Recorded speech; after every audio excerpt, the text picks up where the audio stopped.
Hello, everyone. Welcome to School After Hours podcast, where we talk about all things related to out-of-school time programming and education. I am your host, JB, and on today's show, we're going to do things a little different. So I've always wanted to do a reminisce episode. What do you mean? I know some of you are asking. A portion of time where you sit and you kind of reflect and you think about and you highlight some of your best conversations or your favorite conversations that you may have had on a show. So I've been wanting to do this for a really, really, really long time. And it seems like every year at the end of the season, I'm like, yeah, I'm going to do a reminisce episode of the year. And it just don't work out that way. Something's going on. Something else is happening. I got to take care of this. It's a whole lot of stuff going on. But this year, I thought it would be really, really great to do it because we had such an amazing third season. We had one of our biggest accomplishments, one of our biggest milestones, recording our live show at Boost Conference, which is one of the biggest conferences for out of school time programming, and that was a great experience. But we also had some amazing conversations in the process over these last 3 years. So I thought this would be a great way to end the third season, reminiscing. But I will not be doing this by myself. My husband, Chris, will be joining me, and he's also picked out some clips that were very, very cool and important to him. So he's going to be joining me on the show during this process. So we're going to laugh a little bit. We're not going to cry. We ain't shedding no tears over here. But we're going to laugh a little bit. We're going to tee-hee-hee. We're going to think a little bit harder. But also, we're going to reminisce about the good times. So with that being said, let's go ahead and jump into this conversation. Hey, babe, how are you? And thank you for being on the show again. Yeah, I'm good. And it's really fun to do this. And just a heads up, you may hear our dogs. In fact, one of them is on me right now. So it's just life. And you might hear them shuffling around or doing some other things. But that's part of the show, I guess, this week. So, yeah, it's really amazing to think about how it's been 3 years since this all began and how far things have come. And hopefully we're just, to get your paw off the table, hopefully we're just getting started. But this is a cool thing to actually go back and listen to, a few of my favorite episodes as we were preparing to do this. And it's really fun to go back and listen to how far she's come with her hosting abilities and the way the show sounds. Hopefully we'll continue to improve that. And yeah, hopefully we're just getting started here. So this is going to be cool. Awesome. So when you think back of when we started this whole idea, and I randomly said to you, like, hey, so I'm going to start a podcast. What went through your mind? There probably were a few things that went through my mind. None of them negative. It was just more like, what? Because that was never a thing. There was no media experience. And actually, I knew a lot about the different podcasts that were going on, but I didn't know anything about what it took to do one.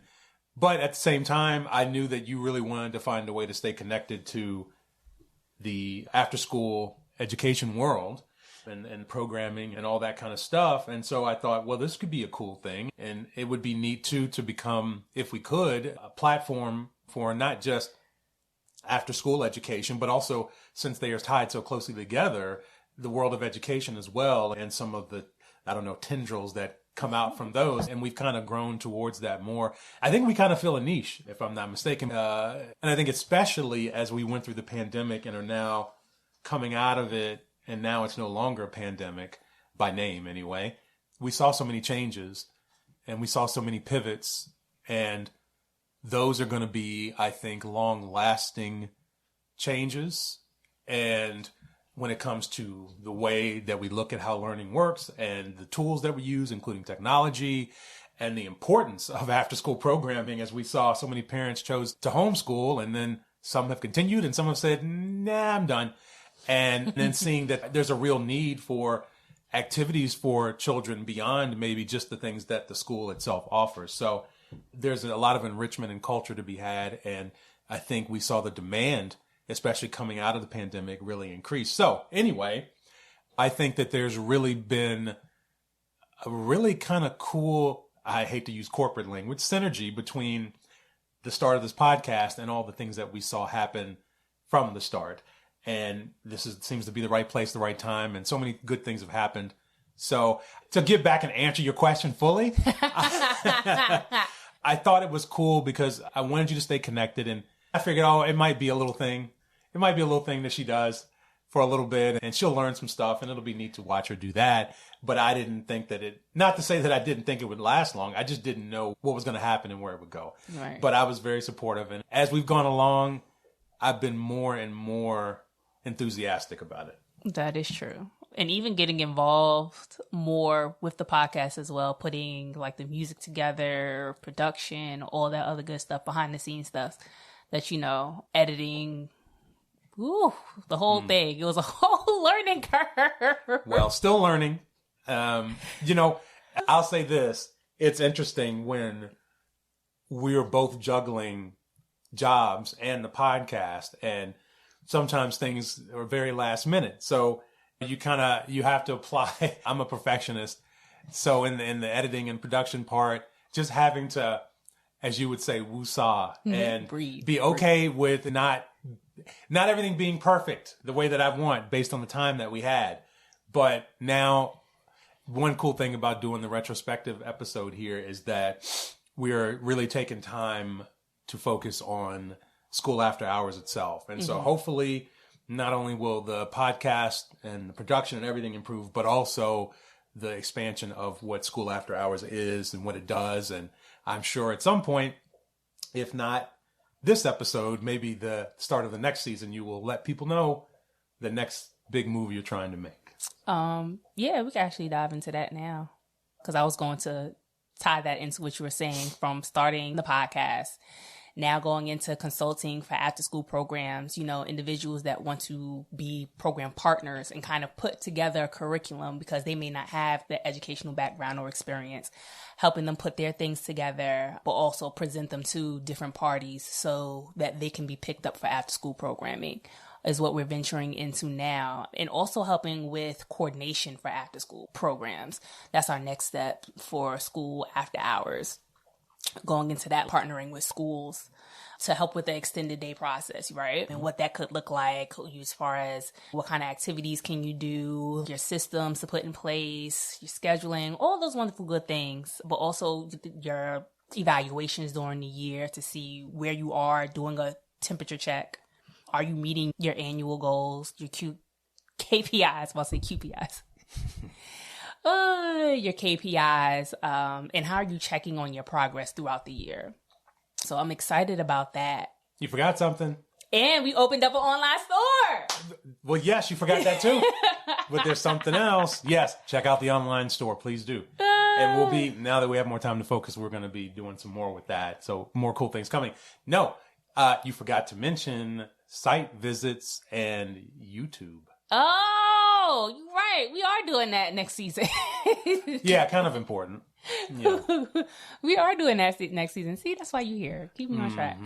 So yeah, it's like doing our actual, picking different programs to do an after school program highlight of what that actual program is doing and how they are impacting the youth that they serve, also the community that they serve as well, and see how does that look in the afternoon. But also moving out to YouTube to, cross our fingers, have a broader reach actually, and getting a little bit more interactive with you all, so you could physically see who's sitting in the chair, our reactions in our conversations, just the fun that we have behind the scenes outside of the audio. You get to physically see the fun that we have on video. So I'm excited for that. We got some heavy hitters coming in for season 2. So I'm like, yes, I'm thoroughly excited. Well, I reckon we ought to get on with the show. Check out my Southern word, reckon. And we got... Well, I'm acting like I'm the host now. I support it. Go ahead. We're going to switch roles. Okay. Sure. We got 5 clips we picked from across all 3 seasons, and we decided that we would do 2 each and then 1 that we both agreed. There's no particular order at all. And it doesn't even mean that these are our top episodes necessarily. It just means like our favorite clip from a favorite episode of ours, because there's a bunch of episodes that if I was going to make a list that I would include, especially like I really enjoyed the teen talks and things like that. But anyway, so I guess we're going to start our 5. It's a top 5 at the moment. It's not a 1 through 5. Again, no particular order, but let's get started. Awesome. So let's start off with our joint clip. So the clip that we found that we really, really agreed on and liked was our clip that we did with Cornelia Caliste Cooper, which is a colleague of mine, a sister girlfriend that I actually had an opportunity with working with for higher achievement with. And Cornelia was excellent at building program culture, but also building relationships within the schools that she was in for higher achievement. And that just kind of trickled into doing other things. And anywhere that she was, it was just a rich sense of culture, expectation, thriving students, but also it had that family feel whenever you came through the door for after school programming. So I thought she would be an excellent person to talk about building culture for after school programs, but also building positive relationships in the school building at the same time. So I'm gonna go ahead and play this clip and we're gonna talk about it in depth. I also look for areas like program structure. So sometimes this can be like a really tough one. I love to see students leading in out of school time programs. That's huge for me. I mean, even the little ones can be greeters with having, a little sign, welcome to our after school program. It keeps students engaged, but also within the program structure, how students exit. Is there a policy for signing out students? But then also, is there a schedule? Like the schedule of the day. You think about when you have meetings in work hours, you want to know what this meeting is about. And usually someone provides you with an agenda. So when you're first walking in, do you know what's happening during any part of the day and where your child should be located according to that actual schedule? Well, I love that clip. And the entire clip hits home for me because I remember working in after school programming years ago, and not that many years ago, but it was a few years ago. And I love that sense of structure. I love that sense of safety and security and comfort for everyone in terms of things like, where is child A right now? And knowing without a shadow of a doubt where they are. Not just for parents, but, for us and everything like that. I think that is an incredible bit of not only structure, but it should be part of culture that's built in. A lot of times programs start and then they want something like that, but they didn't necessarily account for it in the way that they operate. Mm-hmm. And so it becomes up to an individual site to incorporate it rather than it being something that was a non-negotiable from the start. So I really love that clip. And I love that conversation that you all had about culture, because I think that no matter what kind of program you have, no matter what kind of intent you have or what kind of funding you have, if you don't have culture and structure interwoven into that, you're not going to be successful. You're not going to serve people well. And so that's why sometimes the programs with the least amount of staff and the least amount of funding are the best ones, because they have been very thoughtful about how they're going to operate. I also agree. Like you said, having that sense of safety, knowing where every child is, but also it sets a level of expectation, not just for the staff, but also for the kids. Be where you are supposed to be. Do not run around here trying to travel around with your friends and be like, oh, I'm switching my schedule. Says who? Mm-hmm. That's not how this works. Yeah.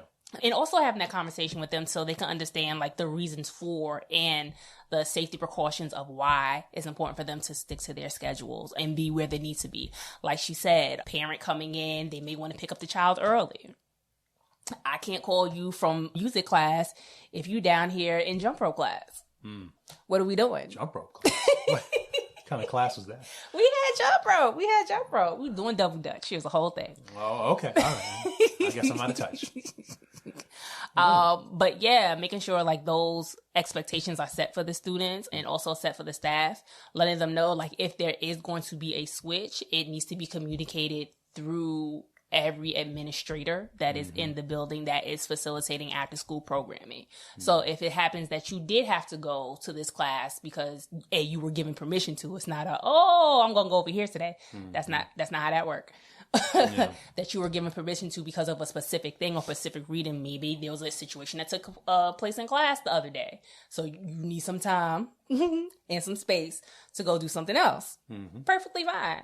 But that has to be communicated to administration, and then it has to be decided by those in leadership as well. So the students begin to know there is a protocol, and us modeling it for the students so they can see and then know how to operate throughout life. Yes.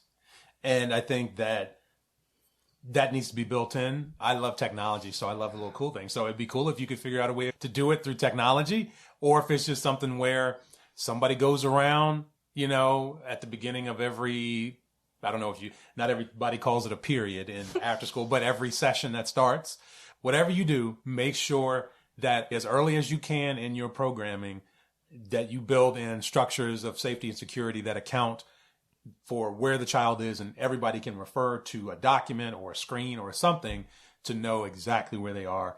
And that's comforting for everyone involved, staff, volunteers, parents, everybody, and kids even. True.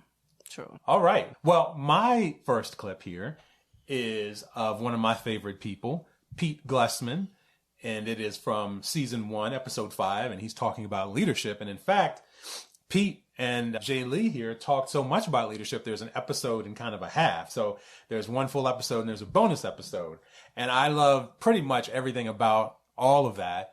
But this particular clip is one of my most favorite from that episode.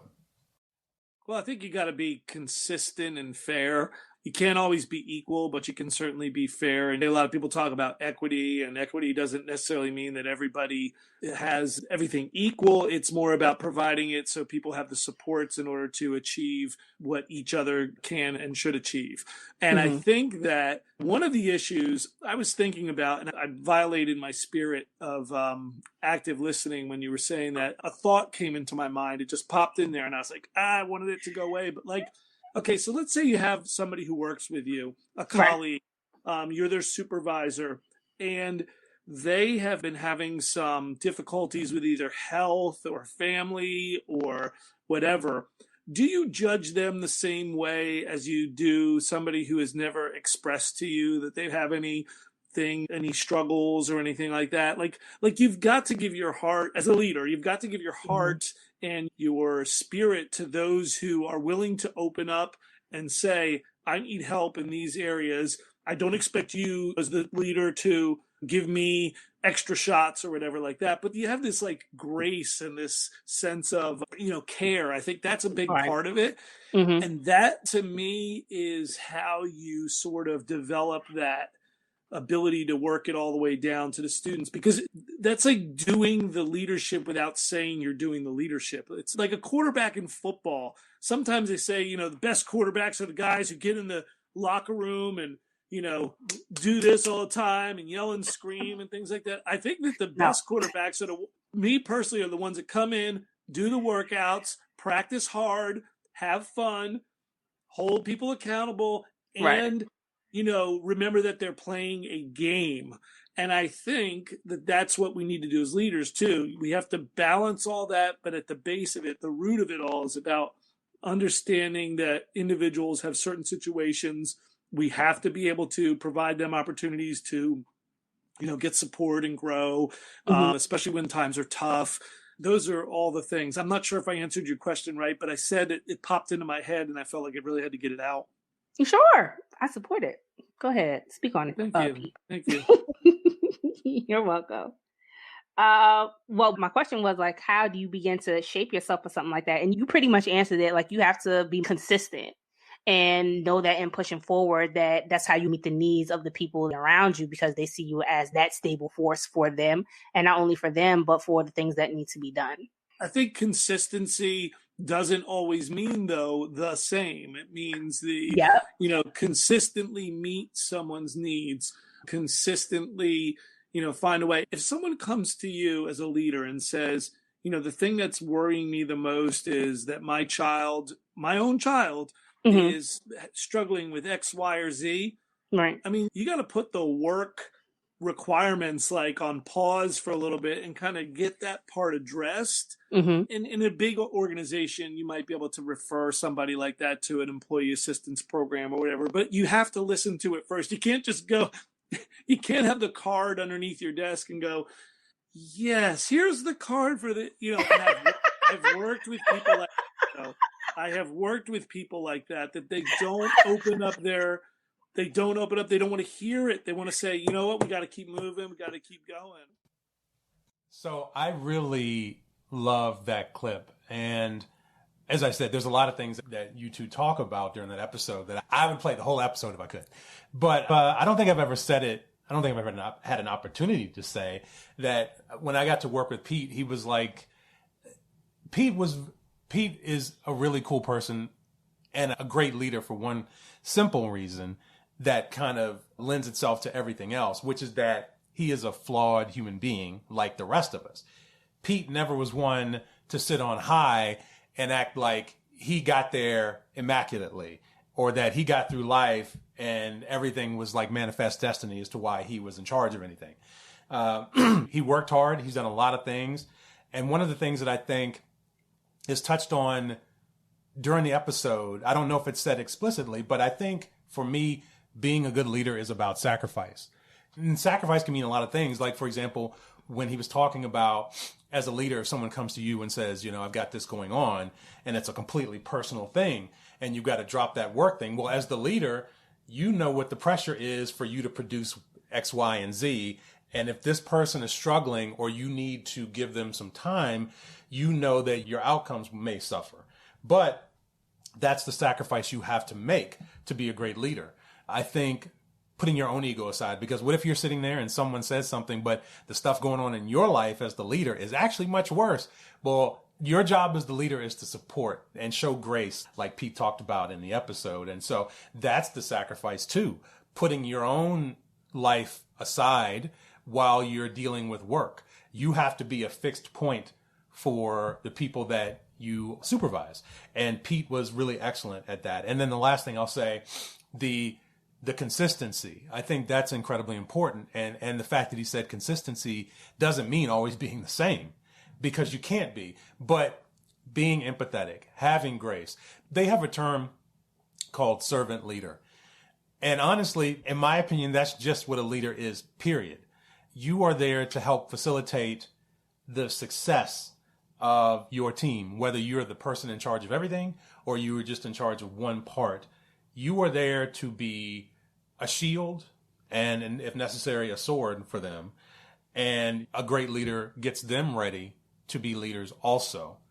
And so Pete is that kind of person and always has been. And he's always been willing to share those things with anybody. And he was always ready to help prepare someone else. So that's why I really like that clip. And it means a lot to me. That episode was very, very near and dear to my heart for the reason of we don't often talk about the background story of leadership, the untold stories of sacrifice, like he mentioned, of those that are leading teams and in leadership positions. When you are looking at them from a viewpoint of a staff member, you're like, I would do this, or I could do this better, or I could do that. But until you're in that leadership role, you really don't get the full scope of everything that that leader or that position entails until you're there. So learning to give a little grace where needed and apply, like he said, understanding, but also support, because everybody's life is different. There may be some people that will be going through some very, very heavy things, especially now that we're coming out of the pandemic, recovering from that. How in leadership do you begin to nurture your staff with the stuff that they need? And if you don't have it, be okay with not having it. But don't say, I don't know, and have them try to figure it out on their own. Yes. And the last thing, too, is that, remember, you're always on the same team. And so Pete was cool because he has the ability to, he can tell you no, but he builds up such currency with you in a personal and professional way that you understand how difficult it must be for him to say no to you or to crush a dream, so to speak, because he, as the leader, is always able to give you the scope of where we're trying to go. And so then with him being consistent and being empathetic and listening and helping you find solutions. So when it's your turn for him to have to say, hey, I think we need to do something different here, it's easier to accept. And so there's so many great things about when you find a great leader, you know it, and you always want to be on that team. You want to be their right hand. You want to help achieve that mission. And I think if more after school programs had real leaders like that, man, it wouldn't be such a struggle. Tap. Yeah. And I almost forgot, and I want to add this in, that in the same episode where you and Cornelia were talking about, building culture and all that kind of thing, one of the things she said that wasn't in the clip that we played, but I thought it was funny, not the way she said it or what she said, but in thinking about how it's kind of a no-brainer, but it's like common sense now where it's not very common. One of the things she said was that you need to have people in the program that really love working with children. And you might think, oh, why would you even need to think about, believe me, there are people in education, in the schools, and after school program and everything that they don't seem to really like it. And I think we've all probably been taught by some of them as we all grew up and were in classes, and we had some teachers that we just kind of thought, do you even like being here with us? Right. But I think when you're talking about volunteers, that's a little bit easier because otherwise, why would they bother, right? But staff, I have worked with staff in after school programming and with school staff where I don't know if they just did it because maybe they originally got into it and they didn't want to switch careers and they just don't like it anymore. I don't know. But we really, if you're a person that is hiring or on a hiring team of any sort, doing panel interviews, find ways to make sure that you can find out that this person really is invested in children. Because for me, I'm lucky in that I had no formal background in education, but I ended up finding out that I really loved it. And one of the reasons that I knew I loved it is not because I loved walking around and working with the kids. It's because when we faced really challenging moments, individually with the kids or as a group, those are the moments I love the most because I felt that I was really helping them to develop and get scope. Because it's one thing when you work with kids and everything is just, a fairy tale and it's dripping honey and all this other stuff. And that's great. And guitars playing and everybody's laughing and the little xylophone music is going, all that little stuff that they make it seem like is always what it's like working with kids. Now, that's cool. That's cool. But when it's hard, and you have to figure out what to say, and you have to figure out what to do. Mm-hmm. And when you dive into that, and you search your soul and try to figure that out, and you know that you love it because those are the moments that not that you want to happen, but that when they happen, you can pull something up and give a great lesson, a life lesson, something that then can live within that child. And really they can carry with them. And they may not remember you 15 years from now. They may not. But that little piece of the puzzle that you gave them in that difficult moment, a person who does not like working with children, they can never do that. They can't provide that because that child is just in their way from them finishing the day and going home. Find people that love it, that live for it, and you're going to find a dedicated staff member. You're going to find someone that the kids respect, maybe even love. And so I just wanted to make that comment as an extension of the clip that was played. I know that's right. So the next clip that I want to dive into is our clip with Yolanda Hall. That was season 2, episode 12. And we happen to be talking about protecting your mental health and preserving your mental health while you are working in the youth development space, because there's so many things that go on. And oftentimes we find ourselves giving, but never really take the time for us to really sit down and replenish ourselves, not just from a physical standpoint, but a mental standpoint at the same time. You know what I mean? So I truly, truly enjoyed that conversation, and it was a lot that came out of it. And some of the things, I was sitting here tapping my toes, so I was like, "Look, Yolanda, you out here telling my business." Because as I've shared many of times on the show, I'm a person that's consistently doing, that I have to learn how to turn it off, learn how to say that I might not be able to take this on right now because I'm juggling like 10,000 other things. But, you know, here is a way that I could connect you to somebody that can help you. Or can we revisit this at another time if you're going to continue to do this and it's going to be something long term? So having that vocabulary and having that language. So yeah. With that being said, let's go ahead and roll this clip.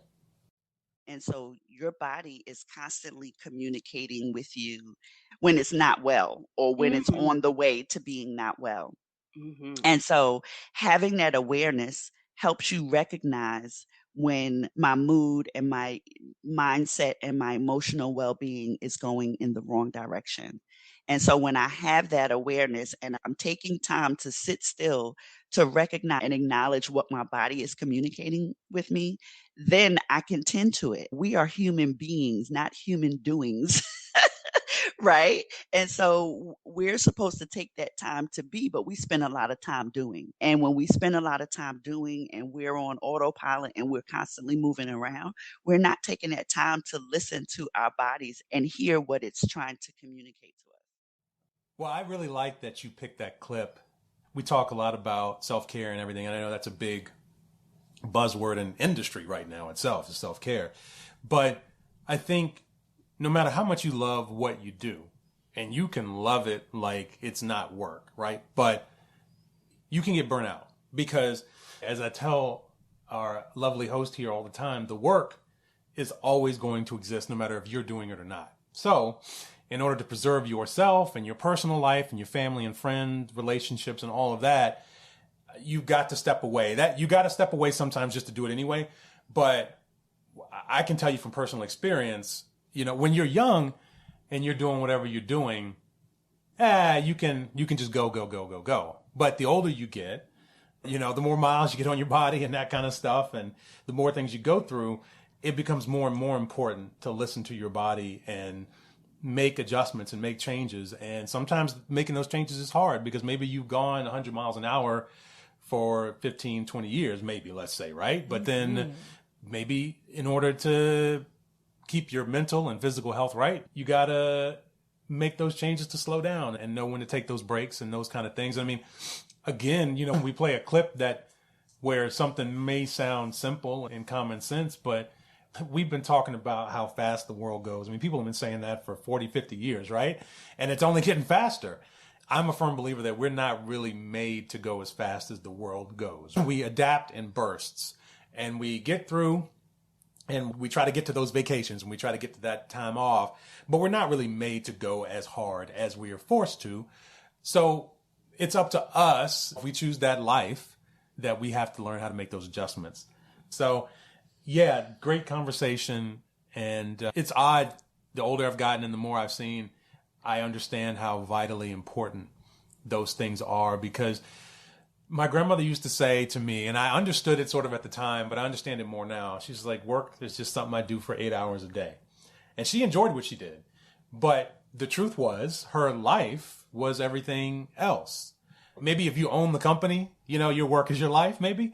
But other than that, your life is your family and your friends and the things you love to do, the things that fill your cup. Because you can never, ever fill anybody else's cup if yours is empty. That is so true. And another thing that she mentioned in this episode is setting boundaries for balance. And something a little bit of what Pete touched in his episode, like when he was sharing, it's important to have that balance so then you can continue to support the people that you need to. Same thing here, like setting your boundaries so you know what you can do, but you're also letting everyone know that, you know, there is a limit. Please don't push me past this limit.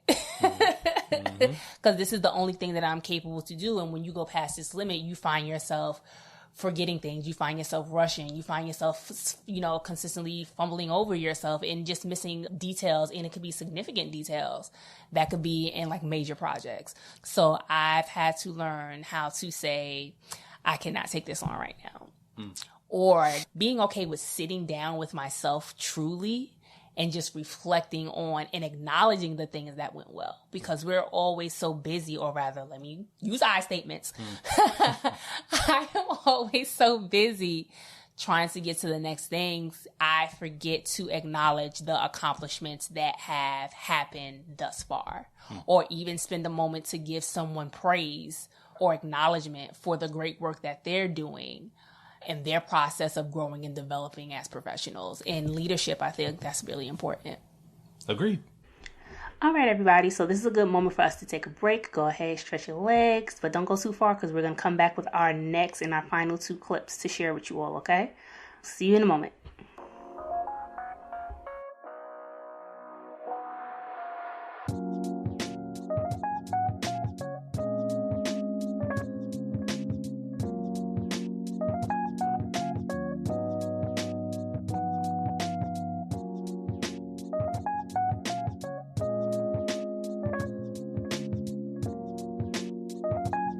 Hey everyone, welcome back to the show. We are doing our Reminisce episode for those of you that are joining us or returning. So we're sharing our favorite episodes within the last 3 seasons, and I believe I went last time before we went on break, so I think it's your turn, Chris, so take it away. Okay. And my next clip is of AJ Crable from season 3, episode 10, talking about school boards, the good, the bad, and the ugly. The whole episode is great. For those who haven't listened or don't know AJ, he is an author, and he's done much work across the country with different school boards and education, and he has a very personal story from his youth, I think, that kind of led him down that path. So this clip talks a little bit about that, but it also talks about the failure points of school boards and how they can potentially be influenced by forces other than those that are interested in student outcomes. Oh, and I want to say before we play the clip, of course, I am responsible for picking the longest clip of the show. However, I can justify that. It was an awesome episode. These 2 answers he gives are not only vitally important to the thinking of a school board, but also, as you will hear me talk about after the clip, vitally important, period, to humanity. So check this out. So the role of the school board is to represent the vision and values of the community, to represent the community's vision for what are the student outcomes we want to see our students know and be able to do, and represent the community's values. What are the non-negotiables that have to be honored on the journey to accomplishing the vision? And so that's the role of the school board, to represent the vision and values of the community. Do you feel or do you believe that sometimes in making those decisions, politics can get in the way of making those decisions or a personal agenda? Unfortunately, it's possible. The thing I've observed working with school board members across the nation is that these are folks who generally are not compensated or maybe receive some mild stipend, but this is largely volunteer work. This is largely mission work where people are raising their hand and saying, I want to be part of what helping students in our community be great. That being said, while the spirit is willing, the flesh is weak. And it is incredibly easy for folks to be seduced away from the purpose that drew them into service in the first place. It's easy to hear a bunch of folks arguing for something that fits their interest and to allow that to become your understanding of what fits students' interest. Part of the antidote to this is that we need school boards to get intensely focused on improving student outcomes. We need boards that are getting very crystal clear about what's the community's vision and writing it down in the form of goals about student outcomes, and then spending the majority of their time, at least 50% of their time every month, monitoring progress toward those outcomes, really digging in to figure out what is it that our students know and are able to do compared to where we want them to be. Are they on track to get there? If not, what are we going to do about it? If they are, how are we going to get more of that? But that kind of grounding, that conversation, makes it easier for board members to stay on focus, stay on purpose. But in the absence of the board being intentionally focused on student outcomes, I think it's very easy to hear all of the voices in the community that have their own legitimate concerns. It's not that their concerns aren't legitimate. It's just often their concerns are about student outcomes. And in the absence of the board having a rigorous agenda about being focused on student outcomes, it's easy for the board to fall back into a focus on all of the adult inputs that folks have interest in. Well, did Ray Ray and them get a job? Did my, Pookie and them get a contract? How are we making sure that the football stadium is the right color? Do we get the right person's name on this conference room? Do we have the right buses? Do we have the right books? Do we have the right burritos and hamburgers in the lunchroom? And all of these other issues that have relevance, but that they don't tell us what students know and are able to do. But in the absence of the board having a clear vision and staying aligned to that vision through its work each month, I think, it's absolutely easy for folks to get pulled into a focus on adult inputs rather than staying focused on student outcomes. Got it. And based on that answer, where do you see school boards failing and where do you see them succeeding? Yeah. And so the key failure points that I lift up in the book are around knowledge, skills, and mindset. Knowledge is, what do you know? Do you know as a board that you should probably have some goals? If you don't know that, we need to upgrade you. But that's the first point of failure, is that a lot of boards just haven't adopted goals. Do you know that those goals should actually be about what students know and are able to do? And a lot of board members don't know that. And so we look across the country, you see a lot of boards, they've adopted goals around, the facility should be great, goals around the budget and all these other things. And again, these are important issues and they do have to be attended to, but they're not the main thing. If we spend all the money right, that doesn't tell us if little AJ can read. If we have all the facilities right, that doesn't tell us that little AJ can do math and solve problems and collaborate and think critically. Like, all of the adult inputs are important. They're just not the reason school systems exist. And so the board can't make them the main thing. So board members often don't know that the goals need to all be about student outcomes. They need to all be about what do we want students to know and be able to do. But that's a knowledge fail. A lot of board members don't know that. And so in the absence of knowing it, they don't do it. But my experience is when board members know better, they do better. The second point of fail is around skills, where knowledge is what you know, skills is how do you use what you know. It's one thing to know that you should have goals about student outcomes. It's a whole other deal to actually be able to create goals about student outcomes. And so a lot of the work that my team and I do is actually working with board members to actually implement a vision for student outcomes focus. How do we change our agendas to actually be focused on it? These are skill issues. How do we actually implement effective monitoring during the board meeting? How do we effectively evaluate the superintendent based on accomplishment of the goals? These are matters of skill. A lot of boards just don't have these skills because they're not being taught. And so this is the second major area of failure. But both of those are eclipsed by the third area of failure, the area that we think is the largest opportunity for improvements in student outcomes. It's the area we refer to as mindset, where knowledge is about what you know, skills are about what you can do. Mindset is about how do you see the world? How do things occur for you? How do you make meaning of the things that are happening around you? And as an example, I tell a story in the book about in my senior year in high school, where I had teachers who had the mindset that AJ is trouble. And to be fair, they were not wrong. But inside of the mindset, AJ is trouble, folks would basically do whatever they could to get me out of their class or somehow excommunicate me from the instructional environment. At the exact same time, I had a group of teachers, two in particular, Barth and Murphy, whose their mindset, looking at the exact same evidence, my trifling behavior, looking at the exact same evidence, said, you know what? AJ has within him the possibility for greatness, and we are going to put in the work to cultivate it. It's a different mindset. The reality of me hadn't changed. The facts of the situation hadn't changed.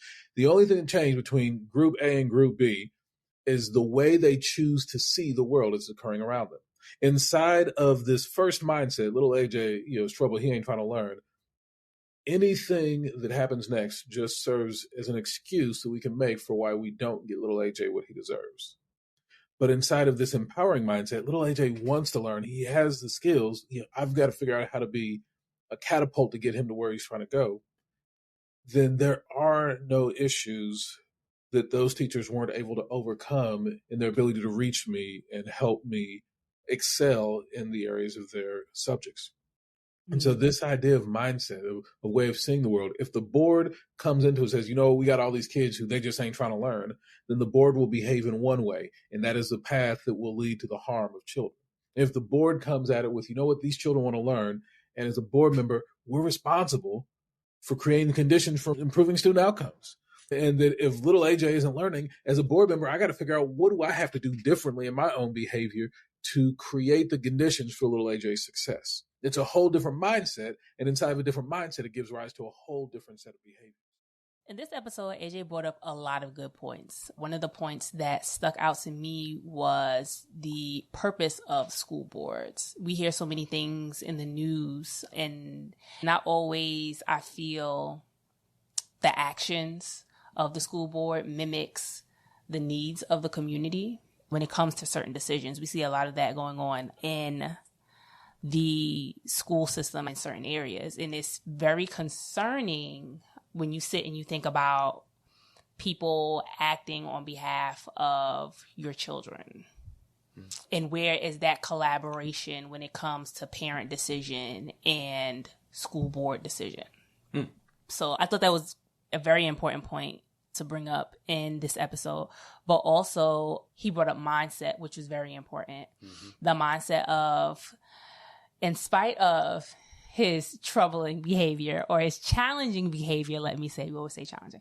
In spite of his challenging behavior, there were some teachers that were able to look at him and still see the potential that he had to be a great kid and do great work, whether it be academics, personally, so on and so forth. So it's also the mindset that you take on when you are, making these decisions for these kids and for these families at the same time, which I feel is important. But yeah, that was an awesome episode. Yeah, I think so. One of the cool things in the clip that we played was him, is actually right before that answer.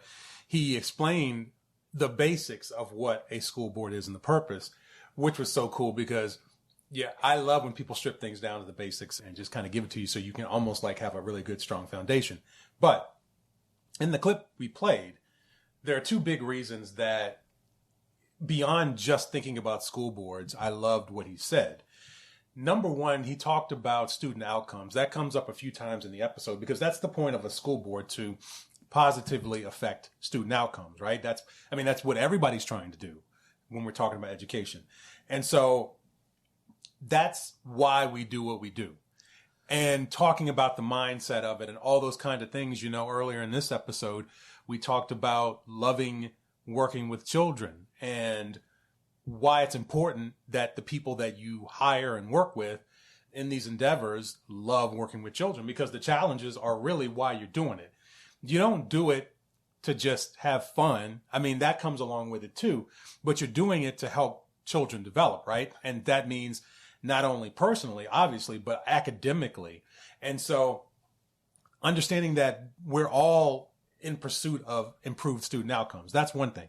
The other thing, which is a much bigger issue, a little insight into me personally, I love it when someone acknowledges human inefficiency, human ability to be swayed, and the human ability, of course, to be even corrupted in the pursuit of what they're doing. And the reason that I say that's important, period, to live, right? But when we're talking about serving children, we have to keep this in mind, because that's what we have to remember for ourselves and for them, that we are, by nature, we are very weak creatures. And that in order to really serve children best, we have to remember that so we can stay even-tempered, so that we can remember what it was like when we were their age. And we also have to make sure we infuse students with that same knowledge that we are by nature weak, and we need to work at becoming strong. We need to work at maintaining our strength of character, strength of morality, strength of perseverance. These are all things that we as human beings need to do. And if we think that the current generation is having a problem, well, maybe we need to make sure that the next generation and the next one understands that, look, by nature, you're weak. You want to take the fast way. You want to do this. You want to do that. And in the moments where you have to talk to yourself whether you're having to talk to yourself as a school board member, and maybe there's a special interest group that wants to do something, and maybe they give you a little compensation on the side for that. Or maybe, you know, when you're looking for a fast way to make some money or whatever. As you go through your life, it's so important for yourself and for the children that you work with to remind them that we all fall short, right? And we all want the easy way, the painless way. But when the moment comes, remember that you're weak, and that's how you become and stay strong. So I love that clip on a whole lot of fronts. Very articulate guy, very give it to you straight. I love it. Now, folks, we're up to our last clip. I promise you, I had no influence on her choosing this clip. It is not because I am her husband that I was surprised. I was like, what? What? Me? Why? So just remember, I might be her husband, but I had nothing. She was a surprise to me. I had nothing to do with this. Go ahead. You're giving it all away. No, I I'm didn't not. even play it yet, and here you go. Hey, look, I don't want them to think there's any kind of, well, it's not nepotism. What do you call it? Favoritism if we're married? It's nothing. I have nothing to do with it. I was just as surprised as you all are. So go ahead. Well, the clip that he's talking about, it has him in it. I had Chris doing an episode on volunteering, and that was season 2, episode 3. And we were having conversations about what did it mean to be a volunteer, sometimes of the hurdles that you come across, mostly when you are a male going into mentoring, how sometimes it could be a challenge based on maybe perception or questions of support or even relatability, depending on where you're coming from as far as demographic goes, but also in age. Because for some of us, if not most of us, it's been a minute since we've been in middle school or elementary or high school. So that relatable factor comes into play, like, Dad, can we even come to the table and have a conversation? Because your music choices, I'm like, I don't agree with right now. But anywho, so this episode is from Chris when he did his episode on what it means to be a volunteer. And the last one that is super important. I was a man going into working with children. And that's such a big discussion. But I can tell you as a volunteer, it was almost a barrier to entry in a way. Because there's so many, I don't want to say stereotypes, but there's a stigma sometimes. And even to this day, the majority of people working in OST programming, they're female. And I can tell you as a staff member, when I had to recruit and train volunteers later, and to this day still, it's hard to get men involved, but then also even harder to get men of color around these kids. It's so important. And so when you think about volunteering, and I'll get back to being a man in OST really quickly, but I just want to put, because this is something that was always very dear to me in terms of something to tackle. You talk about representation. You want to have Hispanic volunteers to work with Hispanic kids. You want to have men to work with the boys and women to work with the girls. And it doesn't mean that those things have to be man to boy. And it just means some children respond better. You want to see and be around people that are like you, not exclusively necessarily, but it helps. And in terms of language, in terms of shared experiences and all that stuff. So to go back to being a man in OST, ironically, what would end up happening is the majority of the groups that I mentored were girls, which was funny enough. But I remember just kind of being like, do I fit in the space? Which is odd because everybody needs to be in that space working with children. So I never expressed that to anyone. And I never heard anyone express it to me until much later when I was training folks. So it's really interesting to hear that clip again. And one of the reasons that I think it's really interesting is because I haven't been in the OST space in terms of serving there for, quick math in my head, I guess it's been 6, wow, time is flying, 6 years, yeah, in terms of being a volunteer and that kind of thing. And the reason I mention that is because now, even on this show, but I think maybe across the country, but certainly here on this show for any of our repeat listeners, we have people like Alfonso Mayo and Curtis and Yolanda and other folks who are people of color. And they're running programs where you have volunteers and staff and mentors and everything who are other people of color and males. You know, they're trying to still get males. I'd be interested to know unless I missed something in one of the episodes, have they had success getting men of color in their programs to? In recruiting, which one? Let's go with Alfonso first. In recruiting their youth, they have a good success rate of recruiting their just graduating students, their students coming from college, because it's a peer-to-peer program as well. Mm-hmm. So they have good retention. There we go. Mm-hmm. When it comes to recruiting their young men to come back and volunteer. And I believe also their young women to come back and volunteer too. Mm-hmm. Well, I think that's a great system that they have to kind of invigorate the spirit of people of color continuing to come back and work, especially the males, you know. And again, it's not about just that. It's just about having everyone represented at all these programs. It doesn't mean you have to have a black man working with a black boy. It's not that. I don't believe in that. I have seen great mentor relationships of white females with black kids. Like I've seen black females with white kids, like any combination you can imagine, Hispanic with black and Hispanic with white and all that. You need people of all ages. Everybody needs to be there. But I don't know if it's different now because I'd have to see some data and just get some firsthand experiences. But a few years ago, at least here in Richmond, in this area, and I know it was a problem in general across the country because I spoke to other programs during my time, that just getting men and then men of color was tough. So I only bring that up just so that, you know, if anybody's thinking about it, like target that, really get that so you can have everybody on the spectrum there culturally.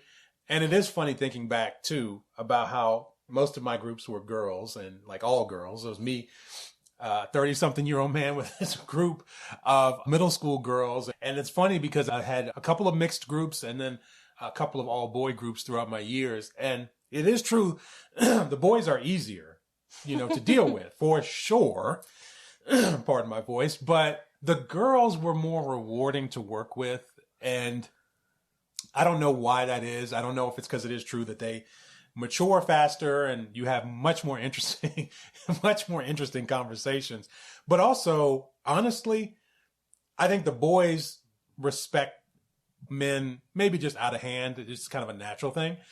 But I always felt like when the girls got to a point of respect, like you had very fierce loyalty on your side and they would really be into the lessons and everything like that. So it was a really rewarding experience, but no matter who I was working with.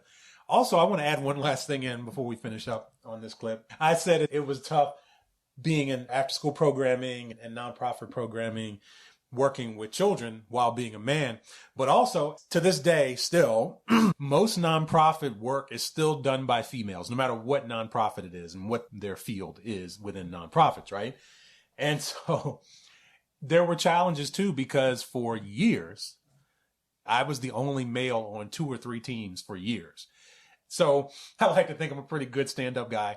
So I never really had problems, but you also got to be careful. You just got to make sure you maneuver the right way and you present yourself the right way and all those kind of things. Because, you know, if you have that double combination of working with children and then working with amongst the majority of women, just make sure you're above reproach and that kind of thing. And so that was an interesting aspect of doing the work, but also having to do those things let me know that I really did love doing this stuff. So it was kind of like I said in the clip that I think I said something about barrier to entry sort of as being a male, but also, you know, a lot of times I think for me, it was kind of like that barrier helped me know, like, am I for real? Mm-hmm. Is this what I really want to do? And I loved it. And I still miss it to this day. And at some point, I really do hope to have the time and space to find a way to do it again, whether as a volunteer or a professional. But anyway, why did you pick that clip? I picked it because I felt you touched on something that was very important as far as being a male coming into this space, but also being a male working with children and working with girls. And like you said, sometimes depending on who you are, people can get misconceived notions. Mm-hmm. And I know we've had a background conversation about this. You know, if you're perceived in a certain way, and the perception may not even be right. It could be dead wrong. But if you're perceived in a certain way as seen as inappropriate or out of pocket or not interacting in the space with your students well, or what is seen as the right way, you're basically done. Yeah. Yeah. And we see it play out in the public space in general, where an accusation, I mean, you're losing money and work. You know, we've seen it in the private sector. We've seen it in Hollywood, whether things are true or not, you know. So, and when you're talking about working with children, if there's even any suspicion and someone says something, then that might be it.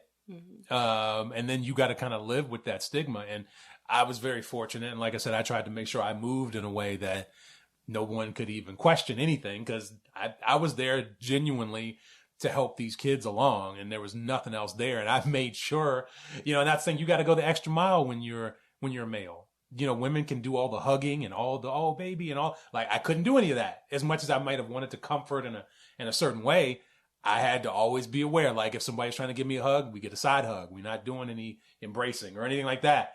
You know what I mean? And when somebody's crying, I can't comfort the same way that a female can do it, and nobody would even think twice. So that really tests you in terms of, like, yeah, I don't get to feel like I'm really being supportive, but you got to find other ways to do that in the pursuit of what you're doing. So it is a real test. And I'm not saying it's easy for women. I mean, I just know from my perspective as a man what I had to deal with. So, well, thank you for picking that clip. I'm hoping that for a lot of people, including children, that it may be a little easier now for men to find entry. I hope folks have had better luck recruiting men and men of color to come and work with children, because we certainly need it. And again, I'm encouraged by guests that we've seen on this show, Alfonso Mayo and Curtis and Yolanda and everybody that are, you know, doing this great work in the community, bringing good people in. Awesome. I'm sure I missed somebody, but they were all, you know, they all gave their own little seasoning and flavor. So, and so many things that was done in the last 3 years. If I could have a whole nother 2 hours to pull out more of these episodes, you know.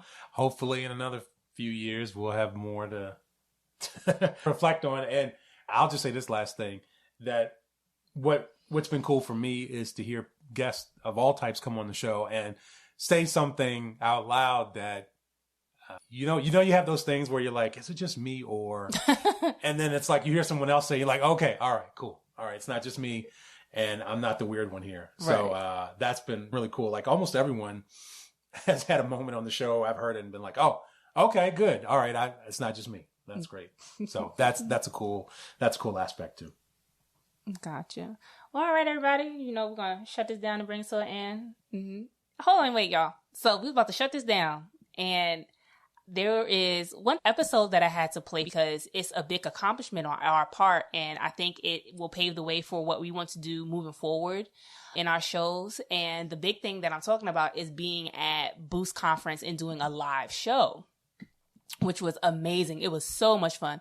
Shout out to Boost Conference and the Podcast Lounge for allowing us to come and shoot our live episode. So, as many of you heard before, if you've listened to my previous episodes leading up to conference, I talked about I had Boost on my mind and doing a live shooting there for a while. So the opportunity came for us to actually apply and do one, and I applied and got it. And it was the amazing experience of my life, and one of the amazing experiences of my life. I was going to say, you did marry me.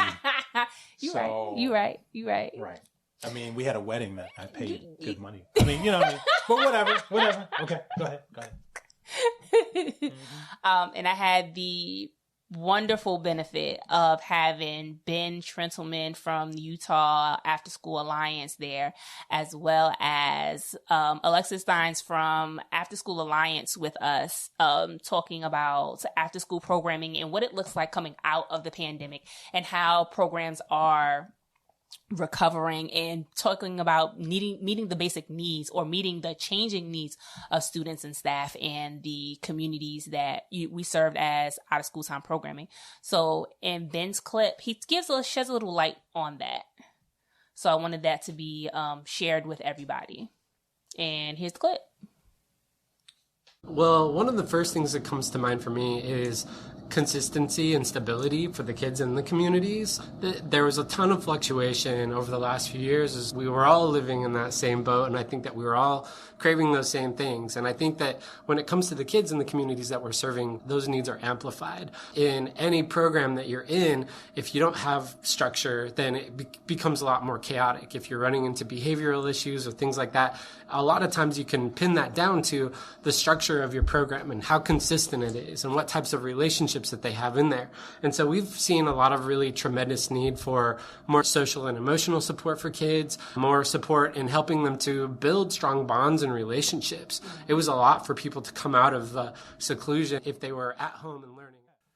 That was a really good clip because I think it ties into some of the other clips that we played today where we talked about students struggling or different structural things or experiences in general, right? So whether you're talking about your mentors or your staff or your students or whatever, everybody's experience, all of that really comes down to how you structure your program, right? So if, like Ben said, if someone's having a bad experience, then you got to look at the structure. It's more than likely part of the structure that's an issue. I'm talking. Why are you clicking pins? Sorry. See, this is what I got to deal with, folks. So I think it's, again, I'm a big fan of people telling it like it is. And, you know, a lot of times we think that we can substitute strong structure and just say, well, we have really great intentions and we're doing great work. But that's not enough. If you don't have a good structure, it doesn't matter what the road to hell is paved with good intentions, right? So build a different road, build the road better. And that way, everybody's going to have a good experience. You retain staff better. You retain your students better. You retain your volunteers better.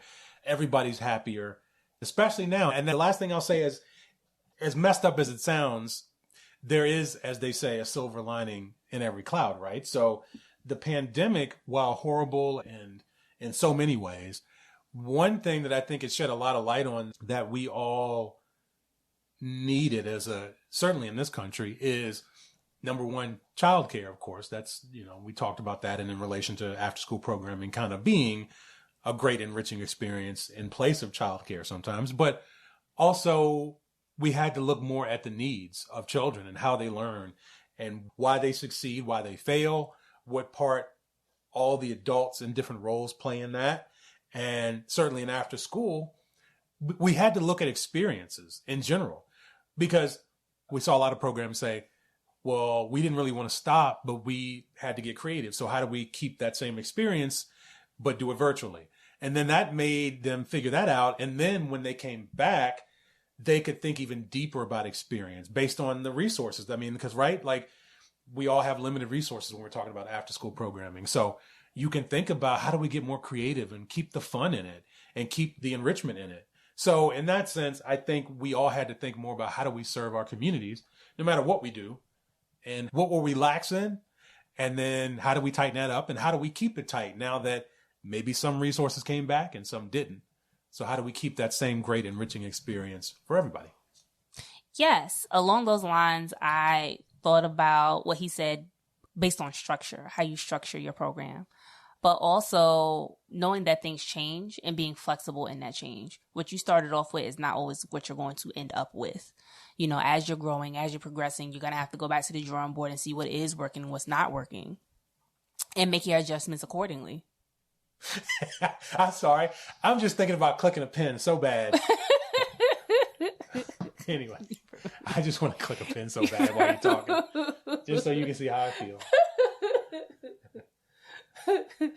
Losing my train of thought, sir. Well, I mean, do better, I guess. Whatever. So back to what I was saying before this gentleman interrupted me with his facial expression. Better than a pen. Making all that excess noise. What was it? I really did mess you up, didn't I?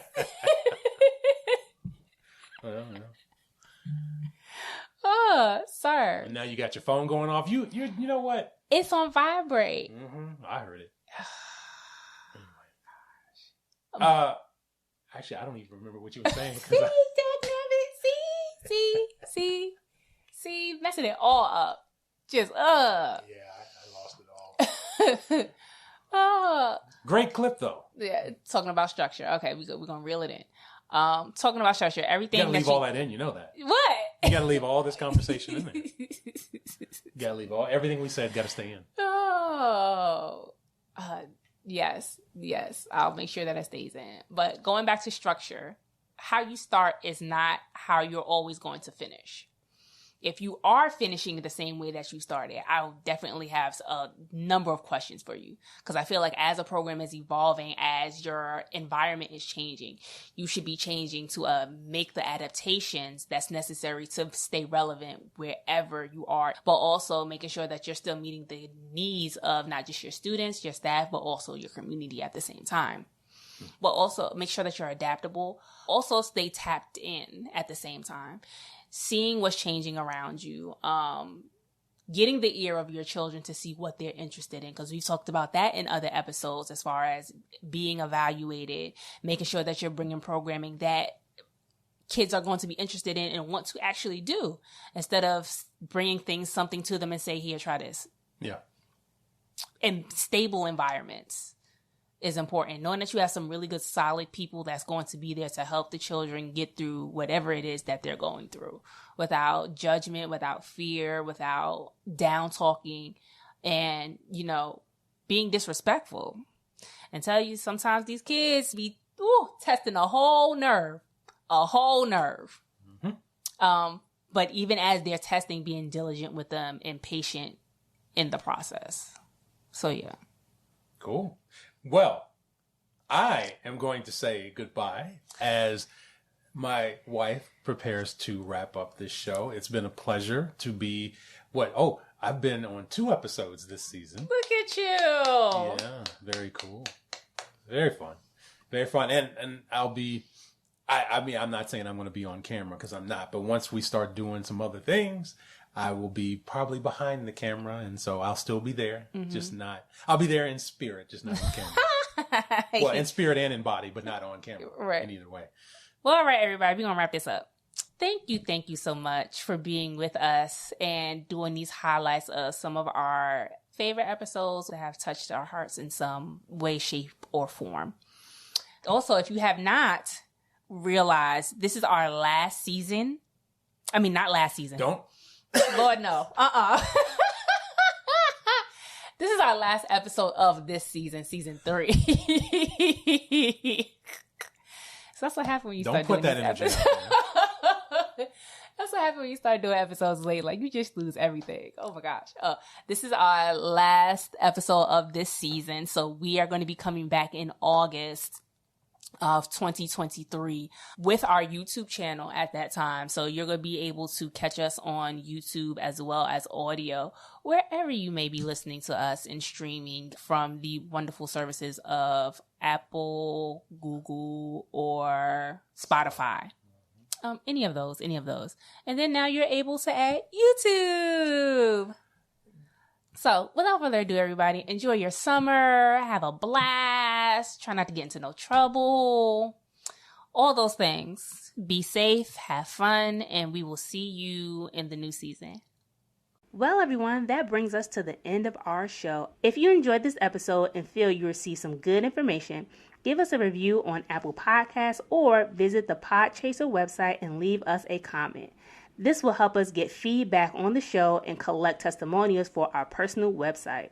Share us with your friends, share us with your family, share us with your network. Help us spread the word about how out-of-school time programming is impacting our youth, but also our communities. We can be found on Apple Podcasts, Spotify, Google Podcasts, and Podcast Addict. Well, that's all I have for today. In the words of Mr. Arthur Ashe, start where you are, use what you have, do what you can. Until next time, bye-bye.